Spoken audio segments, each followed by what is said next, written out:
ایک غلطی یہ کرتے ہیں بہت سارے لوگ کہ اپنے ساتھ کچھ ایسی کتابیں لے کے جاتے ہیں جس میں حج کی دعائیں لکھی رہتی ہیں۔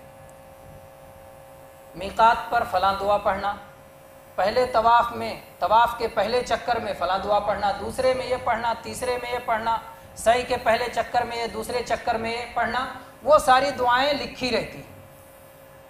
صرف یہ نہیں کہ وہ دعاؤں کو پڑھتے ہیں بلکہ اپنے 4-5 لوگوں میں سے، گروپ میں سے ایک شخص کو متعین کر لیتے ہیں، وہ پڑھاتا ہے اور باقی لوگ اس کے پیچھے پیچھے پڑھتے ہیں۔ ایسا کرنے والے دو غلطیوں کا ارتکاب کرتے ہیں۔ ایک غلطی تو یہ کہ انہوں نے ایسی دعاؤں کو خاص کر لیا جو نبی صلی اللہ علیہ وسلم نے خاص نہیں کیا۔ میقات پر پڑھنے کے لیے آپ نے وہ دعا بنا لی جو نبی صلی اللہ علیہ وسلم کی تعلیم نہیں ہے۔ طواف کے پہلے چکر کے لیے آپ نے وہ دعا خاص کر لی جسے نبی صلی اللہ علیہ وسلم نے خاص نہیں کیا۔ سعی کے لیے آپ نے وہ دعا خاص کر لی جسے نبی صلی اللہ علیہ وسلم نے خاص نہیں کیا۔ تو آپ نے کچھ ایسی دعائیں خاص کر لی جسے نبی صلی اللہ علیہ وسلم نے خاص نہیں کیا، پہلی غلطی۔ دوسری غلطی، جو ایک آدمی پڑھاتا ہے باقی لوگ پڑھتے ہیں، یہ دوسری غلطی ہے۔ اس کو کہتے ہیں اجتماعی دعا، یعنی ایک پڑھائے باقی سب اس کے پیچھے پڑھیں، تو اجتماعی دعائیں کرنا یہ ثابت نہیں ہے، تو یہ آپ نے ایک اضافہ کیا۔